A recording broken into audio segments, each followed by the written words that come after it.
Ini adalah bagasi misterius. Karena dalamnya terkurung binatang tidak dikenal.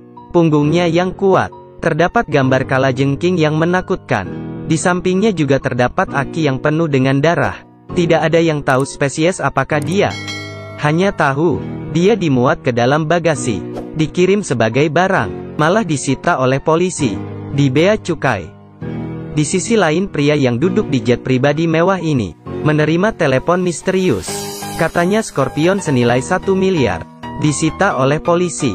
Jika bisa mendapatkan kembali, akan dibayar 50 juta. Pria itu sangat bingung. Peran macam apa ini? Dan bisa mengakibatkan apa? Sehingga begitu penting. Dan begitu berharga. Tapi menurut aturan, tidak diperbolehkan untuk terus bertanya. Dan di sisi lain, Scorpion sudah turun dari mobil. Dia dibawa ke pusat komando lokal oleh polisi. Dan ditahan. Yang ditahan bersama, ada juga seorang pria yang mengangkut Scorpion. Dia sepertinya tidak tahu apa yang dia bawa.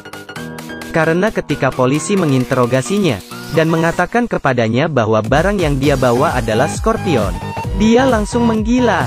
Bahkan terus berkata, "Habislah kalian, dia bukan manusia." Bola matanya hampir keluar, kemudian menggunakan kepala sendiri, terus mengetuk ke meja. Terakhir mati dengan penuh darah. Kapten yang bernama Travis melihat keseriusan masalah ini. Pengalamannya sebagai polisi kriminal selama bertahun-tahun, tidak akan takut dengan adegan ini. Dia berencana menanyai Scorpion langsung.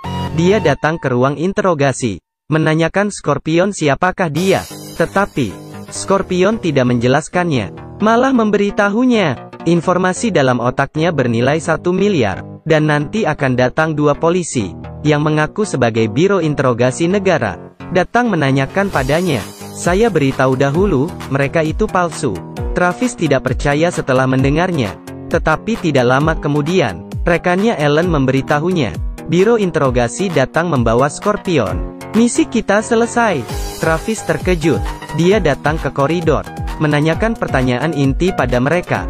Melalui jawaban mereka, dia tahu mereka palsu, karena sudah ketahuan. Langsung mau membunuh Travis. Untung saja rekannya datang menolong. Travis sangat panik, karena yang dikatakan Scorpion semua terjadi. Dia juga memprediksi, jika terus membiarkannya di sini, semua orang di sini akan mati. Travis panik. Dia tidak ingin melihat rekannya mati. Akhirnya dia berencana membawa Scorpion sendiri, dan memindahkannya ke tempat lain. Baru saja Travis keluar, pantulan sinar dari atap menarik perhatian Scorpion. Menunduk.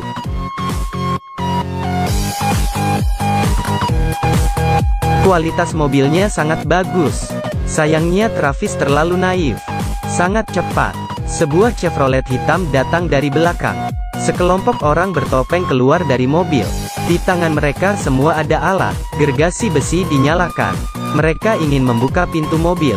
Pas sekali, Scorpion menggunakan gergajinya itu, sekaligus membuka borgolnya. Penjahat bergegas mau masuk ke mobil. Tetapi hasilnya malah begini. Scorpion menggunakan tinjunya, mengakhiri pertarungan dengan tendangan. Tetapi masih ada lagi. Seorang anggota mati di jalan. Daya tembak musuh terlalu ganas. Kapten Travis memimpin semua ke pusat komando, dan memerintahkan mode pertahanan diaktifkan. Semua pintu dan jendela anti peluru diturunkan. Berencana diam di tempat menunggu tim penyelamatan. Tetapi baru saja masuk, Ellen mengangkat pistol menuju pada Scorpion. Dia merasa semua masalah dikarenakan Scorpion. Tetapi Scorpion memberitahunya, membunuhnya tidak mencegah mereka menyerang. Belum selesai bicara, semua listrik di ruangan dipadamkan. Ternyata sistem kontrol daya dari pusat pertempuran dimasuk oleh penjahat. Mereka menelepon dan berkata, jika memberikan Scorpion, mereka akan segera pergi, tidak akan melibatkan yang lain. Hal ini membuat Travis semakin penasaran dengan Scorpion. Sebelum mencari tahu, tidak akan menyerah. Jadi dia segera memanggil semua orang untuk merencanakan pertempuran. Dia memakai sebuah mayat dengan pakaian Scorpion, berpura-pura menyerahkan Scorpion untuk menyerah, dan membiarkan Scorpion asli di belakang. Saat mendekat, baru membunuh mereka.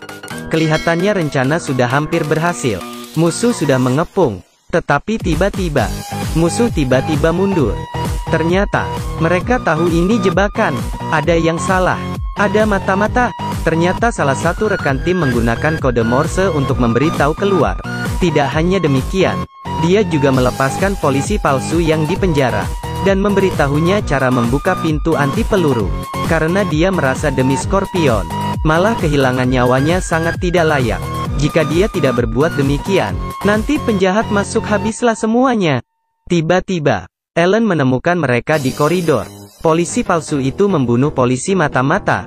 Kemudian dia melarikan diri ke ruang distribusi daya pusat, dan memotong listrik anti peluru. Di saat ini, semua pintu anti peluru pun terbuka. Melihat itu, para penjahat langsung masuk. Penjahat masuk ke markas. Semua tenaga kerja pun mati. Penjaga keamanan pun mati dibunuh. Tetapi ini tidak mempengaruhi. Para penjahat di belakang terus maju. Tetapi mereka tidak hanya mati karena ledakan.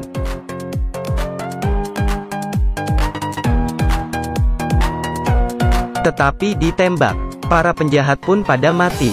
Tidak hanya demikian, Scorpion masih ingin menunjukkan sesuatu pada mereka, yaitu lari ke lorong bawah tanah. Secara tidak sengaja ditemukan tadi, Travis menyuruh rekannya pergi dulu. Dia dan Scorpion akan tinggal untuk bertarung. Mereka bagi dua jalan. Di sisi lain, rekannya Ellen sedang bertarung dengan penjahat wanita. Tidak lama kemudian Ellen pun pingsan, dan Travis bertemu dengan penjahat wanita itu. Dia ditendang oleh wanita itu, dan terus memukul Travis. Keduanya terus bertarung. Di saat ini, wanita itu mau membunuh Travis, tetapi malah dihindar dan didorong Travis ke bawah. Langsung mati. Dan Scorpion juga diserang. Bos penjahat akhirnya keluar. Dialah yang ingin menangkap Scorpion. Dengan cepat, dia terus menembak Scorpion. Dan perut Scorpion pun tertembak. Tetapi bagus juga, karena terus menembak. Tidak ada peluru lagi. Dia melemparkan pistol, dan ingin bertarung dengan Scorpion. Scorpion tertawa, karena Scorpion memang tidak suka pakai pistol. Karena membunuhnya hanya perlu satu tendangan, yaitu tendangan maut ini. Selesai. Kedua pemenang juga bersama lagi. Setelah itu, Travis datang ke koridor menyelamatkan Ellen, dan ketiganya pun duduk menunggu tim penyelamatan. Tiba-tiba Scorpion mengeluarkan gigi palsu. Ada microchip di dalamnya. Penjahat itu datang karena ini. Ternyata Scorpion adalah anggota pasukan khusus setempat. Beberapa tahun lalu menjadi mata-mata gangster. Dia mendapat bukti kejahatannya, dan disimpan ke dalam microchip ini. Waktunya mengeluarkan ini. Sebelumnya tidak berani katakan, dikarenakan takut ada mata-mata juga. Ya, benar seperti perkiraannya. Rekannya Ellen mengeluarkan pistol dan menembak, mengambil microchip dan berlari. Ternyata Ellen juga mata-mata. Travis terus mengejar dari belakang, tetapi malah diserang Ellen dari belakang. Keduanya terus bertarung. Ellen ingin mengambil pistol dan melawan, malah dikalahkan oleh Travis. Travis menginjak Ellen di bawah kakinya. Semuanya berakhir. Di malam hari, polisi memblokir lokasi pertempuran pagi hari. Ellen juga dibawa pergi oleh polisi. Tiba-tiba mereka memanggil Travis, agar dia membantu mengkonfirmasi jasad Scorpion. Setelah dilihat, jasad ini memakai baju Scorpion. Tetapi bukan Scorpion.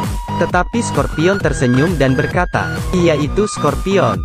Dan tidak banyak dijelaskan, karena Scorpion asli. Mana mungkin mati segampang itu. Cerita sampai di sini. Film selesai.